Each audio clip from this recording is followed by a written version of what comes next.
11th admission 2026-27 भरपूर विद्यार्थ्यांच्या comments येत आहे की सर झिरो राऊंड काय आहे आणि कॅप राऊंड 1 यामधला फरक काय आहे आणि यामध्ये जो टाईम टेबल आलेला आहे याबद्दलची संपूर्ण अपडेट विद्यार्थ्यांना कन्फ्यूज करत आहे. तर या व्हिडिओमध्ये संपूर्ण डिटेल्स आपण बघणार आहे. सर्वात प्रथम विद्यार्थ्यांनी हे लक्षात असू द्या, पार्ट 1 रजिस्ट्रेशन सुरू आहे. तुम्ही पार्ट 1 रजिस्ट्रेशन करून घ्या. कसं करायचं या संदर्भात मॉर्निंगला आपण व्हिडिओ दिलेला आहे, तो व्हिडिओ बघा. त्याप्रकारे आपले पार्ट 1 रजिस्ट्रेशन करा. राहिला प्रश्न तुमचा फॉर्म लॉकचा, तो प्रश्न तुमचा उद्याला सुटेल. उद्याला म्हणजे जो टाईम टेबल दिलेला आहे त्या टाईम टेबलनुसार. तर संपूर्ण अपडेट आपण या व्हिडिओमध्ये बघणार आहे.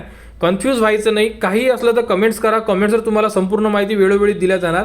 ॲडमिशन शेड्यूलमध्ये जर तुम्ही आले तर नवीन एक ॲडमिशन शेड्यूल यामध्ये प्रोव्हाइड करण्यात आलेला आहे 11th ॲडमिशन यांच्याकडून. सर्वात प्रथम विद्यार्थ्यांनी हा जो टाईम टेबल आहे आणि यामध्ये काय दिलेलं आहे हे समजून घ्या. बघा, हा टाईम टेबल आहे पार्ट 1 रजिस्ट्रेशनसाठी आणि पार्ट 2 रजिस्ट्रेशनसाठी. तर पार्ट 1 रजिस्ट्रेशन अगोदरच सुरू करून दिलेलं होतं. त्यामध्ये किती विद्यार्थ्यांनी रजिस्ट्रेशन केलेलं आहे यामध्ये आकडा देण्यात आलेला आहे 8 तारखेपर्यंत. ठीक आहे.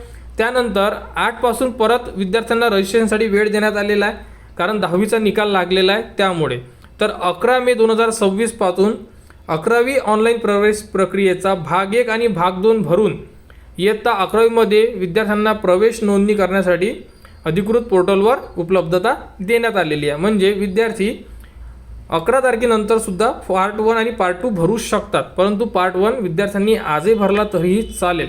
यामध्ये किती फेऱ्या होणार आहे? टोटल फेऱ्या म्हणजे राऊंड.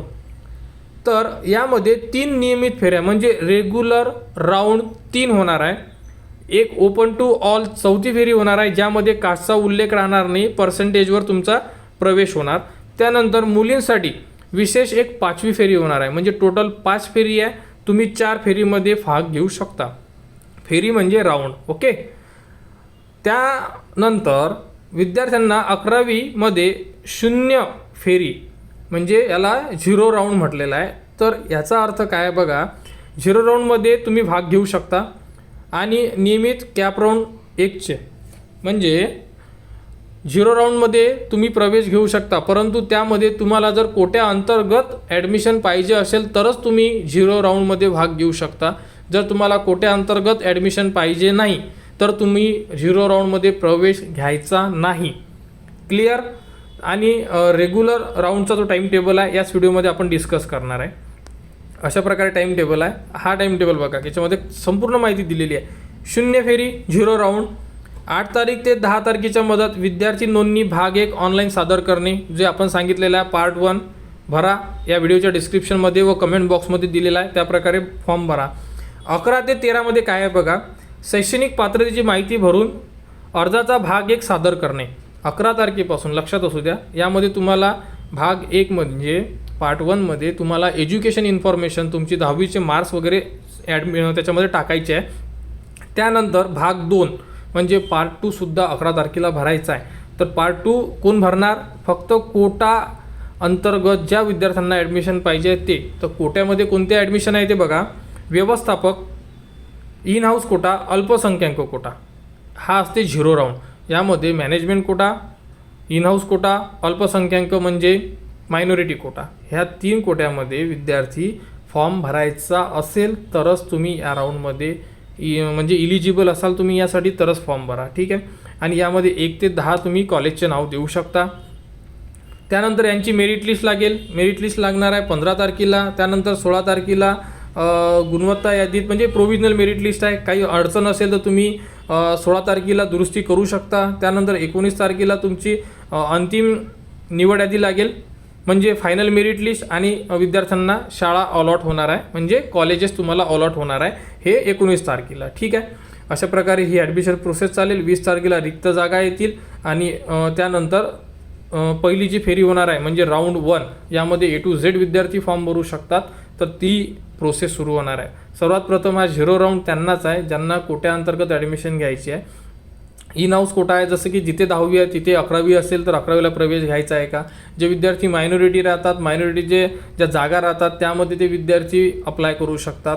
आणि त्यानंतर व्यवस्थापक कोटा. अशा प्रकारे हे 3 कोट्या अंतर्गत झिरो राऊंड होणार आहे. तुम्ही जर इलिजिबल असाल यासाठी, तुम्ही जर फॉर्ममध्ये यस केलेलं असेल तर हा राऊंडसाठी तुम्ही फॉर्म भरू शकता. अन्यथा जी आपली नियमित फेरी होणार आहे, ज्याला म्हणतो आपण कॅप राऊंड 1, त्याबद्दलची माहिती तुम्ही बघू शकता. तर यामध्ये जर समजा कोणाचे फॉर्म भरायचे राहून गेले तर तुम्ही म्हणजे पार्ट 1 जर कोणी विसरलं तर नवीन विद्यार्थी आणि भाग 1 मधील बदल हे तुम्ही करू शकता. विद्यार्थी पसंतीक्रम भाग 2 भरणे म्हणजे पार्ट 2, हे दोन्ही काम तुम्ही करू शकता. विद्यार्थी किमान 1 ते 10 कनिष्ठ महाविद्यालय पसंतीक्रम म्हणजे कॉलेजचे नाव देऊ शकता. विद्यार्थ्यांना त्यांच्या पसंतीक्रम, गुण आणि अर्जामध्ये दिलेल्या लागू आरक्षणानुसार कनिष्ठ महाविद्यालय दिलेच जातील. यासाठी तुम्हाला 21 तारीख ते 22 तारीख या कालावधीमध्ये हे काम करणं आहे. ठीक आहे, हे कोट्या अंतर्गतसाठी संपूर्ण माहिती दिलेली आहे. त्यानंतर अलॉटमेंट प्रोसेस 23 ते 26 मध्ये होणार आणि वाटप 26 तारखेला वाटप होणार आहे तुम्हाला. म्हणजे SMS येणार की तुम्हाला तुमचे अलॉट झालेले आहे का कॉलेज, जे तुम्ही 10 कॉलेज देऊ शकता ना, त्या 10 मधून तुम्हाला कोणतं कॉलेज अलॉट झालेलं आहे का, याबद्दल SMS तुम्हाला 26 तारखेला येणार. 26 ते 28च्या मधात तुम्हाला प्रवेश घ्यायचा आहे, प्रोसीड फॉर ॲडमिशन. म्हणजे 26ला सकाळी तुम्हाला अलॉटमेंट माहिती होऊ शकते आणि तुम्ही 26 तारखेपासूनच ॲडमिशनसुद्धा घेऊ शकता जर तुम्हाला ॲडमिशन घ्यायची असेल तर. ठीक आहे. आणि त्यानंतर 29 तारखेला 28 तारखेपर्यंत ॲडमिशन प्रोसेस चालेल. 29 तारखेला रिक्त जागा प्रदर्शित होईल आपल्याला. त्यानंतर दुसऱ्या फेरीचे वेळापत्रक 30 तारखेला येईल आपल्याला. यामध्ये काय समजलं नाही तुम्ही कमेंट्स करून सांगा. बघा क्लिअर सांगतो, राऊंड म्हणजे 0 राऊंडमध्ये तुम्हाला जर प्रवेश घ्यायचा असेल मायनॉरिटी कोटा म्हणजे कोट्याअंतर्गत, तर तुम्ही 0 राऊंडसाठी 11 ते 13 मध्ये फॉर्म भरू शकता आणि ती प्रोसेस चालणार आहे 20 तारखेपर्यंत. ठीक आहे. 20 तारखेनंतर आपल्याला 20ला जागा माहिती पडून जाणार. संपूर्ण जागा माहिती पडल्यानंतर 21 आणि 22 हे 2 दिवस तुमच्यासाठी अतिशय महत्त्वाचे असणार आहे. यामध्ये तुम्ही पार्ट 1 पार्ट 2 दोन्ही फॉर्म भरू शकता. तुमचा जर पार्ट 1 थोडा राहिलेला असेल तर तो सुद्धा तुम्ही भरू शकता आणि कॉलेजेससुद्धा देऊ शकता. कोणाला आर्ट, कॉमर्स, सायन्स पाहिजे असेल तर ते सुद्धा तुम्ही देऊ शकता. कधी 21 आणि 22 फक्त 2 दिवस देण्यात आलेले आहे. ठीक आहे. 21 आणि 22ला फॉर्म भरल्यानंतर काहीच करायचं नाही. 23, 24, 25 या 3 दिवसात तुमचं काही होणार नाही आहे. फक्त आणि फक्त वाट बघावी लागेल तुम्हाला. कशाची? जे अलॉटमेंट कॉलेजेस मिळणार आहे विद्यार्थ्यांना ते मिळणार आहे 26 तारखेला सकाळी 11 वाजता कॉलेज अलॉट होऊ शकते. तर 26 तारखेपर्यंत तुम्हाला कॉलेजेस माहिती पडून जाणार तुम्हाला कॉलेज मिळालेलं आहे किंवा नाही. आणि जर मिळालेलं असेल तर तुम्ही 26 ते 28च्या मधात ॲडमिशन घ्या. ठीक आहे. आणि ॲडमिशन झाली तुमची की परत मग 30 तारखेला तुम्हाला सेकंड राऊंडचा जो नियमित फेरी राहणार आहे राऊंड 2ची ते माहिती पूर्ण परत टाईम टेबल येईल आणि त्या प्रकारे आपण पुढील प्रोसेस करू. कोणाला कुठेही डाऊट्स असेल तर कमेंट्स करा. कमेंट्सवर मी उत्तर देण्याचा प्रयत्न करतोय. आणि राहिला प्रश्न तुमचा डॉक्युमेंटचा, तर डॉक्युमेंट्स जर तुमच्याकडे नसेल तर तुम्ही डिक्लेरेशन फॉर्म अपलोड करा. ॲडमिशनच्या वेळेस तुम्ही जेही तुमचं कॉलेज आहे त्यांना तुम्ही डॉक्युमेंट देऊ शकता. तरी विद्यार्थ्यांनी खूप हलगर्जीपणा केलेला आहे. आपण स्टार्टिंगपासून जो व्हिडिओ दिलेला होता 1 महिन्या अगोदर तेव्हाच सांगितलं डॉक्युमेंट्स रेडी करा. परंतु विद्यार्थ्यांनी निष्काळजीपणा केला, यामध्ये डॉक्युमेंट्स बनवले नाही आणि आता त्यांना अडचणी जात आहे. डिक्लेरेशन फॉर्म टाका सध्या, डॉक्युमेंट्स बघा, ट्राय करा, रिसिप्ट तरी कलेक्ट करून घ्या जेणेकरून नंबर लागल्यानंतर तुम्ही कॉलेजला रिसिप्ट देऊ शकता की सर इन प्रोसेसमध्ये आल्यानंतर देऊ शकतो. आणि कास्ट सर्टिफिकेटवाल्यांना जर म्हणजे ज्या विद्यार्थ्यांकडे कास्ट सर्टिफिकेट नसेल तर सध्या तुम्ही वडिलांचं द्या आणि नॉन क्रिमिनल नसेल तर नॉन क्रिमिनलची रिसिप्ट द्या. म्हणजे तुम्हाला नंबर लागल्यानंतर अडचण जायला नको. ॲडमिशन खूप फास्ट प्रोसेस आहे आता. म्हणजे बघू शकता तुम्ही किती 2-2 दिवसाचा टाईम दिलेला आहे फक्त प्रोसेससाठी तुम्हाला. यामध्ये कोणाला काही डाऊट्स असेल कमेंट्स करा. फॉर्म भरण्याचा व्हिडिओ डिस्क्रिप्शनमध्ये कमेंट बॉक्समध्ये दिलेला आहे. लवकरात लवकर आपले फॉर्म भरून घ्या पार्ट 1. आणि 11 तारखेपासून लॉक फॉर्म चालू होतील आणि कसे करायचे संपूर्ण माहिती आपल्या चॅनलवर देण्यात येणार. अडचण असेल कमेंट्स करा, कमेंट्सवर माहिती दिली जाणार. आणि 11th ॲडमिशन 2026-27 बद्दल जीही पुढील अपडेट येईल ती तुम्हाला आपल्या चॅनलवर देण्यात येणार. त्यासाठी आपल्या चॅनलच्या कनेक्टमध्ये राहा, चॅनलला सबस्क्राईब करा व हा व्हिडिओ इतरांपर्यंत शेअर करा.